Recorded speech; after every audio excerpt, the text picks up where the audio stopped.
저희가 이전에 몇 번 얘기했는데 이게 명색 지방선거인데 원래 서울 특별시장, 부산 광역시장, 뭐 경기도지사, 뭐 이런 게 원래 제일 큰 화두가 돼야 되는데 뭐 압도적으로 핫플레이스, 핫 지역구는 부산 북갑이에요. 근데 여론조사 부산일보 여론조사가 그 자료였으면 좀 보여주세요. 하정우 34, 한동훈 38.2, 박민식 23.3 저런 결과가 나왔어요. 이게 지금 여기 하나뿐 아니라 그 여러분 기억하시겠지만 지난주까지만 해도 박민식 후보는 20% 선을 계속 잇는 상황에서 오차범위 내에 있지만 한동훈 후보가 하정우 후보를 살짝 앞서는 초접전이었죠. 초접전이었는데 이거는 한동훈 후보가 물론 아직까지는 여론조사의 그 오차범위 내이지만 한동훈 후보가 하정우 후보를 이제 상당히 앞서는 오차범위 내에서지만 숫자가 의미 있게 앞서는 조사가 나오기 시작했고 더군다나 눈길을 끄는 건 이제 다들 단일화가 안 될 거라고 하면서 가상 대결 조사를 다 하잖아요. 하정우 한동훈은 34.5 대 41.7로 이거는 오차범위를 거의 벗어날 뻔한 정도로 한동훈 후보가 꽤 이기고 하정우 박민식은 하정우 35.3 박민식 30.3 이러면 오차범위 내이지만 하정우 박민식으로 그 1대1 붙이면 박민식이 질 것 같다. 근데 하정우 한동훈으로 1대1 붙이면 한동훈이 이길 것 같다. 요 조사도 상당히 의미 있거든요. 무슨 우리 지금 일단 이제 그 인위적으로 단일화가 안 된다 말이에요. 삭발하고 단일화는 게 물 건너갔단 말이에요. 물건 탄 거예요? 이제 남아 있는 게 유권자 단일화거든요. 예. 보수 유권자들이 그 될 사람한테 좀 표를 몰아주는. 그렇죠. 아마 그런 현상이 조금 일어나고 있는 건 맞아요. 아니, 박민식 후보가 마지막까지도 물러난 그런 빵 풀어요. 그렇죠. 빵 풀어요. 단일화는 게 제로고 그 어머니가 머리를 깎는데 어떻게 단일화합니까? 그건 안 돼요. 90 넘어가. 따라서 이제 유권자들이 아마 한동훈 쪽으로 더 될 가능성이 높으니까 예. 좀 이게 단일화를 하고 있는. 그래서 최근에 4개인가 여론조사가 오차지만 이게 한동훈 1등 논게 나왔어요. 그렇죠. 따라서 이게 그 한동훈의 상승세 예. 이거는 저는 인정하는데 예. 근데 2개 제가 변수가 앞으로 남아 있어요. 저는 그 3명 중에요. 예. 그나마 이게 더 지지율이 약간이라도 오를 분이 박민식이다. 그럼 왜 그러냐면 이게 국힘이요. 예. 여론조사에서 이상하게 한 10% 정도 안 잡히더라고. 옛날 총선 때도 그러고. 그러니까 부산이 좀 그렇다는 거죠. 부산이나 대구나. 아, 대구도. 보수가 좀 강한데 보면 예. 여론의 그 국민의힘 그것도 정통 후보잖아요. 예. 근데 지지율이 한 20 노는데 저는 국민의힘에 숨어 있는 조금 이게 지지가 있으니까 박민식 후보가 약간 오를 가능성. 숨어 있는 샤이 국민의힘이 있을 것이다. 예. 예. 옛날에 총선 때도 민주당이 한 8, 9개 이길 줄 알았는데 우리가 하나 빼고 다 이겼잖아요. 예. 대선 때도 이게 이재명 대통령이 높았는데 김문수 후보 이겼거든요. 예. 부산은 그래요. 예. 따라서 첫째 이제 숨어 있는 국민의힘 지지층 박민식 후보 올라갈 가능성이 하나 변수가 있고 예. 그다음에 또 하나 변수가 박근혜 변수가 있어요. 예.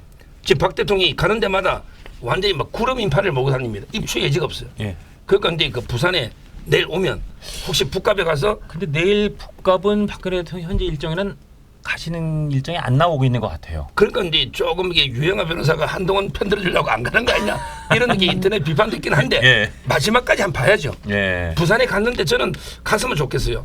가서 박민식 한번 안아주고 또 한동훈 근데 가서 차장이 차서 그게 혹시라도 박근혜 전 대통령이 한동훈 후보 손잡아 주시면 어떻게 하려고 그러세요? 그러면 에이, 그럼 게임 끝나는 거 아니에요? 한동훈이 3차장 할 때 예. 직접 이게 구형하러 직접 넣어가지고 예. 징역 30년 이러면서 이게 엄청나게 농구를 하고 예. 벌금 1185억 예. 이랬거든요. 예. 그걸 이게 잊을 수가 있을까요? 아마 한동훈 후보 손잡아줄 일 없고 예. 저는 북갑에 가서 박민식 한번 껴안아주고 보수가 결집해야 된다. 이러면 이게 약간 올라갈 가능성이 아직은 두 가지 변수가 있다. 사실관계는 하나 좀 정정하고 넘어갈게요. 이거 제작진에서 방송 끝나고 한번 정확하게 확인하셔가지고 저희 상단 고정 댓글로 좀 남겨주십시오.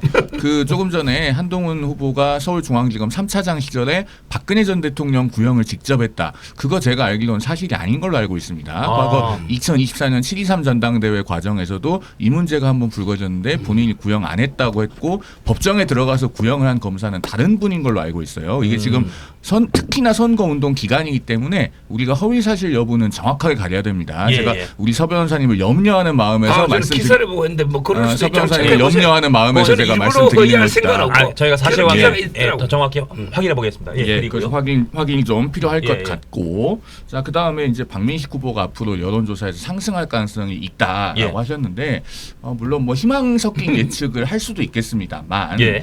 박민식 후보의 가장 중요한 특성은 이 지역에서 다 알고 뽑아봤고 겪어본 후보라는 데 있어요. 예. 국회의원을 2번 했어요. 예. 그런데 마지막으로 승리한 게 14년 전입니다. 예. 그리고 그 이후로는 북갑에서 선거 계속 낙선하셨고 전재수 후보와의 완벽한 1대1 구도에서 2번 내리지니까 안 돼서 분당과 분당을 영등포를 강서을 갔다가 결국은 유턴해서 돌아오신 분 아니겠어요? 예. 그러면은 지지율에 일정하게 실링이 있다고 봐야 돼요. 예. 천정이 있는 겁니다. 예. 그런 상태에서 지금 20%라고 하는 지지선이 무너지는 조사가 몇 개 나왔기 나왔죠. 때문에 이식 무너진 게. 네, 예. 이런 부분들은 이제 유권자들의 어떤 자발적 단일화, 즉 표에 의한 단일화를 가속화시키는 흐름으로 작용할 가능성이 높다. 예. 저는 그렇게 보고 특별히 지금 박민식 후보가 모멘텀을 얻을 만한 것이 잘 보이지 않아요.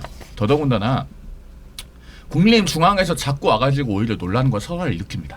아, 예를 들면 그러니까, 나경원 의원이 2번째 지원을 와서 또 그 북갑에 외지인이 많다는 이야기를 하는 것. 예. 사실은 이 구포시장 상인분들이나 또는 이 북구에서 자영업하시는 분들이 들으면은 굉장히 기가 막힌 이야기예요. 외진 오는 게 그 장사하시고 사업하시는 입장에서 좋은 거잖아요. 그러니까요. 서울에 와서 북구에 돈을 쓰면 예. 그 10,000원짜리는 은행에서 9,000원이나 8,000원으로 바꿔줍니까? 아니거든요. 예. 그러니까 도저히 이 북구의 정서에 맞지 않는 말씀을 하고 계시고 또 김민전 의원 같은 경우에 어제 북구에 가서 그 어린 여학생들에게 여기 뭐 잘생긴 오빠들 많이 있다? 이런 얘기를 해가지고 또 설화를 빚고 있는데 이렇게 되면은 지금 국민의힘이 그 정청래 대표가 했던 오빠 발언을 비판할 계제가 됩니까? 이런 문제가 있기 때문에 예. 지금 박민식 후보에게 오는 국민의힘 중앙당의 지원은 지원이 되기보다는 오히려 역풍이 되고 있어요. 그런 점에서는 모멘텀 만들기가 쉽지 않을 것으로 봅니다. 이 영상이 마음에 드셨다면 압도적인 좋아요와 구독, 알림 설정 부탁드립니다. 뉴스트라 타노스!